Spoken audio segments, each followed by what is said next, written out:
How does a causative force, God needing you, reinforce the significance of the concept of panentheism? Does this weaken God somehow, as some classical theists maintain?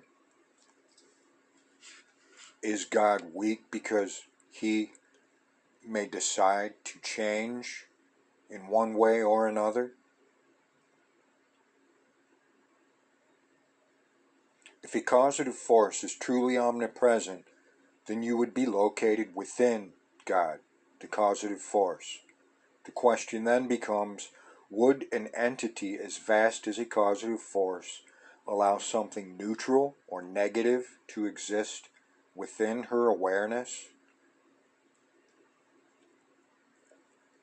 Perhaps the concept of the biblical Satan, a negative being of evil or darkness? There would be no choice. If the causative force is truly omnipresent, everywhere, there is nowhere else to put you. If you are within the causative force, there would be three possibilities regarding your purpose in terms of your eternal soul. 1. You are needed by the causative force, the entity within which you are located. 2. You are a detriment to the causative force, the entity within which you are located. 3.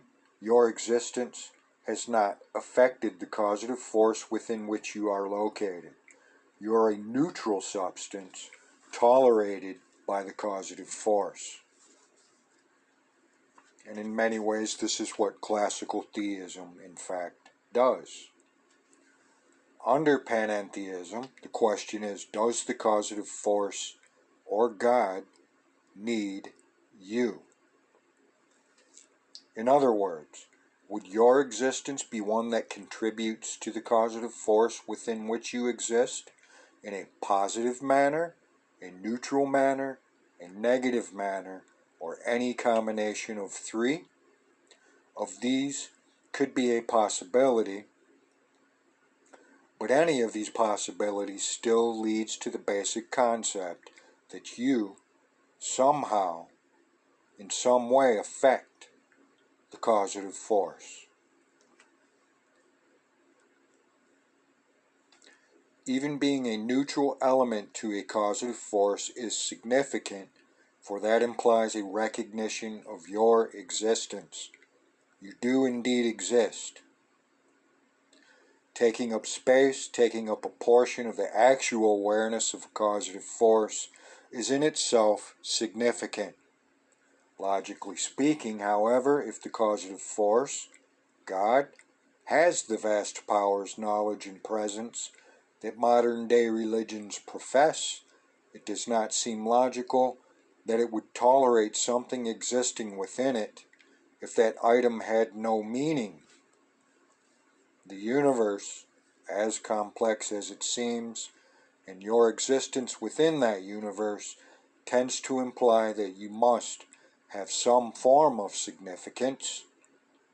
If we have free will, we should give that some thought, and that would in turn imply that we each could choose the type of impact, positive, negative, or neither, we have upon the causative force. Positive would be having faith in God.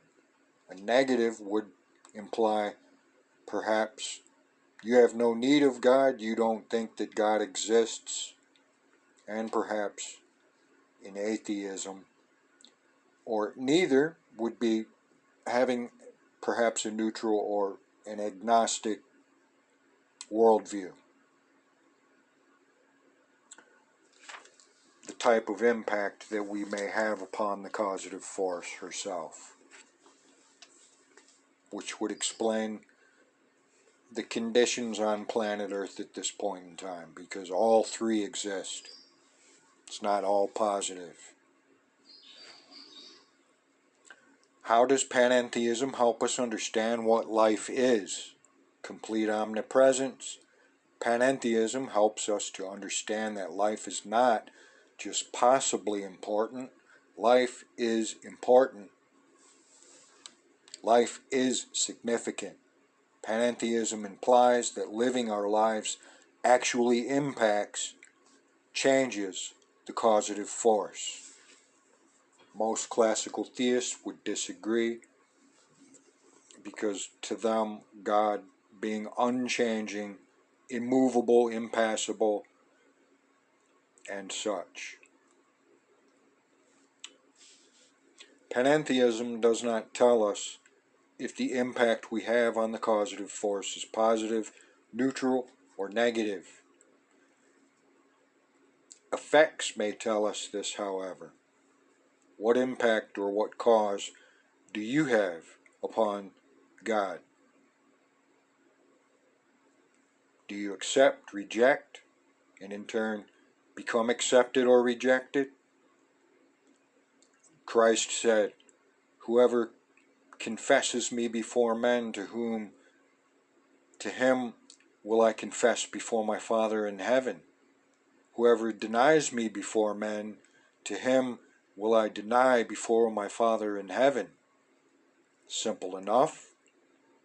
4,000 years ago, we felt the individual had no significance. Since then, we have developed the concepts that the individual had a place in eternity. The individual was significant.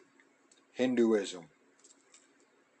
The eternal state of the soul became global. Judaism. Suffering of the individual was intolerable. Buddhism. The individual had such significance that love was intended for all individuals. Christianity. The love of Jesus Christ. Each individual was so important that to interfere with their purpose would be dealt with justly. If not in this world, then in eternity. Islam. The development of the importance of the individual through logic, ontology, and the rational significance of the individual was clearly observable. Science. What now? We're at the beginning of the 21st century, the beginning of the third millennium. All this time we have been continuing the process of heading towards the recognition of the worth of the individual, the soul. We have been working relentlessly as a species towards the goal of global human rights, global individual human significance. This process needs a perceptual boost in order to continue this momentum through the next 500 years, fingers crossed, or through the next millennium, for that matter, provided we survive. And where could that boost come from? It could come from a conscious decision on our part to expand the Western perception of the size of God, a causative force. What size are we talking about? We're talking about accepting the size of a causative force so big the major religions of the world have always professed but refused to realize, actualize, or embrace in their apparent competitiveness and demonizing of each other instead of cooperation. The action would do nothing less than validate the significance of our existence in terms of eternity itself.